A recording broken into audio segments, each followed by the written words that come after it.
ప్రియమైన ఆంధ్రప్రదేశ్ ప్రజలకి నమస్తే. జరిగిన ఎన్నికల్లో ప్రజలిచ్చిన తీర్పుని స్వాగతిస్తున్నాము. ఖచ్చితంగా ఈ క్షేత్ర స్థాయిలో జరిగినటువంటి ఎన్నికల్లో ప్రజలదే అంతిమ తీర్పు. మీ తీర్పుని ఖచ్చితంగా స్వాగతిస్తున్నాం, గౌరవిస్తున్నాను. ముందుగా అఖండ విజయాన్ని మూటగట్టుకున్న కూటమికి ధన్యవాదాలు.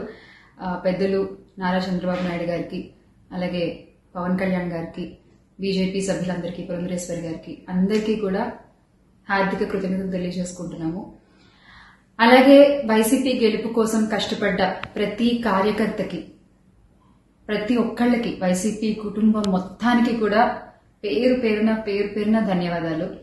ఎస్, ఓడిపోయాము, కానీ ఒకటి గుర్తుపెట్టుకోవాలి, గెలిచిన నాడు ఎప్పుడూ విర్రవీగలేదు విజయ గర్వంతో. ఓడిపోయిన నాడు ఏనాడు కూడా కుంగిపోలేదు. అలాగే ఈసారి కూడా మన జగన్మోహన్ రెడ్డి గారు మరింత బలాన్ని పుంజుకుని మళ్ళీ ఖచ్చితంగా మీ అందరి సపోర్ట్తో మనందరం కలిసి జగనన్నతో నడిస్తే ఖచ్చితంగా మళ్ళీ ఒక మంచి ప్రభుత్వంగా మనం ఏర్పాటవుతాము. దేవుడిపై నమ్మకం ఉంచి ప్రజలకి మంచి జరగాలని కోరుకుంటూ, ఎస్, ఎప్పటికీ జగనన్నతోనే అందరం కలిసి నడుద్దాము, మంచి చేద్దాం. ఏదైనా ప్రజలకి మంచి జరగడం ముఖ్యం. ఈ 5 ఏళ్లు కూడా ఆంధ్రప్రదేశ్కి ఎంత మంచి జరగాలో అంత మంచి జరగాలని మనస్ఫూర్తిగా కోరుకుంటున్నారు. జై వైసీపీ, జై జగన్. థ్రెటనింగ్ కాల్స్ గురించి వచ్చేసరికి, ఎస్, చాలా కాల్స్ వస్తున్నాయి, చాలా బెదిరిస్తున్నారు. ఒక రకమైన భయంగానే ఉంది నాకు కూడా. కానీ ఏంటంటే ఒకటే చెప్పాలండి, నేను మీకు ఒకటి నచ్చుతుంది, నాకు ఒకటి నచ్చుతుంది, అలా అని చెప్పి మీకు నచ్చింది నాకు నచ్చిందని చెప్పి మీరు బతకడానికి వీల్లేదు అంటే ఇది చాలా అన్యాయం అన్న, చాలా అన్యాయం. సో ప్లీజ్, దయచేసి ఏది కూడా వ్యక్తిగతంగా తీసుకోవద్దు. నేను వ్యక్తిగతంగా ఎవరిపైన విమర్శలు చేయలేదు, చెయ్యను కూడా. ఎప్పటికీ నాకు చాలా గౌరవం. ఎవరన్నా కూడా వ్యక్తిగత విమర్శలు ఏవి నేను ఎప్పుడు చేయలేదు, చేయని మళ్ళీ చెప్తున్నాను. సో దయచేసి మీరు కూడా ఏది పర్సనల్ గా తీసుకోవద్దు. ఎస్, ఒక పార్టీని గెలిపించేటువంటి ప్రయత్నంలో నేను ఎంత చేయాలో అంతా చేశాను, ఉన్నదే చెప్పాను, లేనిది ఎక్కడా మాట్లాడలేదు. దయచేసి దాన్ని మీరు అర్థం చేసుకుంటారని కోరుకుంటున్నాను. మీరు ఇట్లాంటివన్నీ మెయిన్గా ఎవరైతే నాయకులు, ముఖ్య నాయకులుగా ఎవరైతే ఉన్నారో వాళ్ళందరినీ టార్గెట్లు చేసి మీరు ఆడికి పంపించొద్దు. మిగతా నియోజకవర్గాల మీద పడండి. మనకు లాస్ అయితే ఈ 3-4 నియోజకవర్గాలు, ఇప్పుడు కుప్పము, మంగళగిరి, పిఠాపురం మీద పెట్టిన శ్రద్ధ ఇంకా బయట పక్కన నియోజకవర్గాల మీద కన్నా పెట్టునుంటే ఇంకో దుర్చీట్లు 1-2 పెరిగేటి. యాండే స్క్రాప్ అంతా తెచ్చి పిఠాపురంలో దించుతీవి. అంటే పవన్ కళ్యాణ్ గారు సినిమా హీరో, ఏ విధంగా ఆయన అభిమానులు ఉంటారు, జన సైనికులు ఏ విధంగా ఉంటారు, వీర మహిళలు ఏ విధంగా ఉన్నారు, ఏమి ఆశించకుండా పవన్ కళ్యాణ్ గారికి పనిచేసేటువంటి అభిమానులు ఉన్నారు. మరి ఈ లంగా పనులన్నీ ఎందుకు? ఈ లంగా నా కొడుకులందరినీ తెచ్చి ఆడ దించి ఈ స్క్రాప్ అంతా దించినాడు. ఏమి దించిన ఉపయోగం ఉండదు. అంటే గేట్ కూడా తాకలేడు అన్నాడు. అందుకుని ఎవరు తాకనివ్వ అన్నారు పవన్ కళ్యాణ్. ఈ అసెంబ్లీ ఉంది కదా, గేట్ తాకడానికి ఇయ్యలేదని అన్నారు. అనింది, రోజే అనింది. అది అడిగిపోయింది, ఇప్పుడు కంటికి కనపడకుండా పోయింది. అది 40,000 పైన ఎంతో పోయింది. ప్రజాస్వామ్యంలో ఎప్పుడు కూడా అధికార అహంకారంతో, అధికార మదంతో మనమే సుప్రీములము, ప్రజలు మనకు 151 స్థానాలు గెలిపించి మనల్ని ముఖ్యమంత్రి పీఠం మీద కూర్చొని అని చెప్పి ఏదైతే నువ్వు ఆడినటువంటి ఇది ఉండదో ఈ 5 సంవత్సరాల్లో, అది మాకు భారీగా డ్యామేజ్ జరిగింది.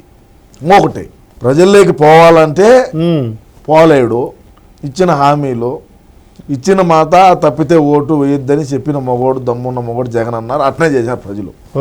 ఇచ్చిన మాట తప్పినాడు, వీడికి ఓటు వేయకూడదు. ఆ పాట రాయకుండా ఉన్నా గెలుచుందాం, 2 సీట్లన్నా ఎగస్తావచ్చు. ఏడ సిద్ధం సభలు లేకపోయినా, ఏడ మీటింగ్లు లేకపోయినా, ఎలక్షన్ క్యాంపెయిన్లో చూసినా అంతా ఇదే పాటే. అవును, ప్రజలకు బాగా ఎక్కిపోయింది. ఇచ్చిన మాట తప్పితే ఓటు వేయొద్దని చెప్పిన దమ్మున్నోడు మగవాడు జగన్ అని.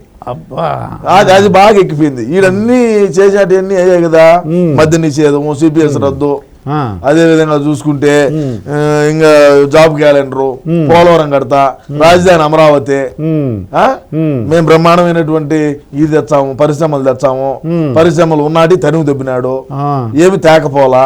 మద్య నిషేధం అంటే చంద్రబాబు నాయుడు ఉన్నప్పుడు బయట రాష్ట్రాల నుంచి మద్యాన్ని వీడికి ఇంపోర్ట్ చేసుకొని ఇక్కడ ఆంధ్ర రాష్ట్రంలో అమ్మేవాడు, అది పోయింది.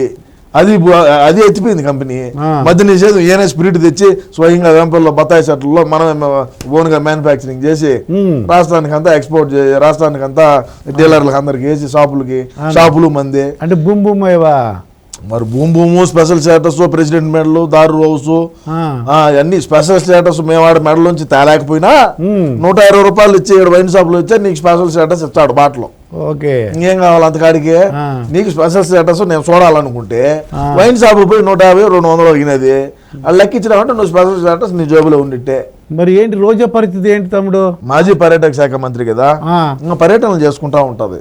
పర్యటనలో జబర్దస్త్ ఏ ఉండదంటావా? ఇంకా ట్రాలీల మీద డాన్సులే, ట్రాక్టర్ ట్రాలీల మీద డాన్సులే. ఇంకా ఇది మన ఫంక్షన్ వెనకాల ఉంటది, అదే దాని మీద డాన్సులు వేసుకోవడమే. మరి కరమేం పట్టలేదులే. కొడుకే 1.5-2 కోట్లు పెట్టి కారు తీయించినప్పుడు కారుకే 1.5 కోటి పైన ఖర్చు పెట్టినప్పుడు ఇంకా ఆమె దగ్గర లెక్క ఉండదు ఏమయ్యా. మరి ఏంటి కొడాలి నాని పరిస్థితి ఏంటంటావు? మరి ఏంటి మేము ఏం చేయాలా కొడాలి నాని పని?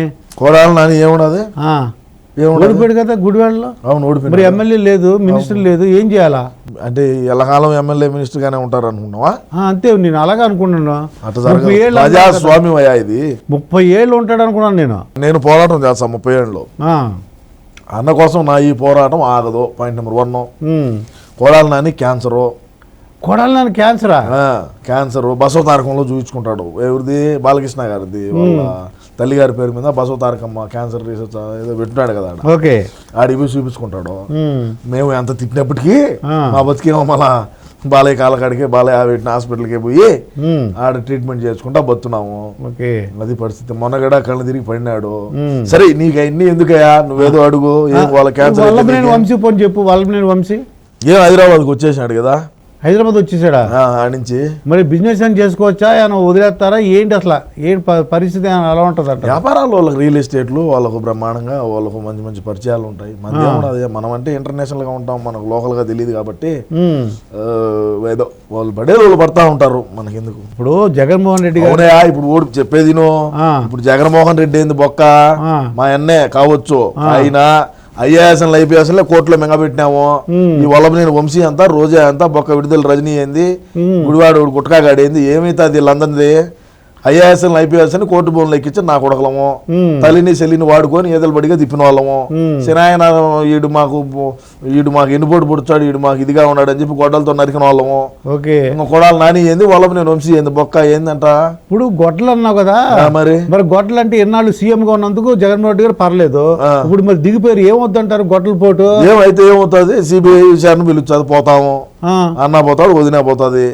తేడా జరిగితే లోపల మింగుతారు. ఏందంట 16 నెలలు ఉన్నాం, ఏమవుతుంది? ఇంకా మేమేం చూడడం చేయాల, మాకు తెలియజేయాల. 10వ తరగతిలోనే పేపర్ లీకేజ్లో జైలుకి పోయి నా కొడుకులో మేము జైలు ఏంటి, అది మాకు అత్తగారిలతో పాటే సమానం, ఏం కాదు మాకు. మా రాయలసీమలో నీ మీద కేసులు ఉంటే నువ్వు అంత మగోడివి.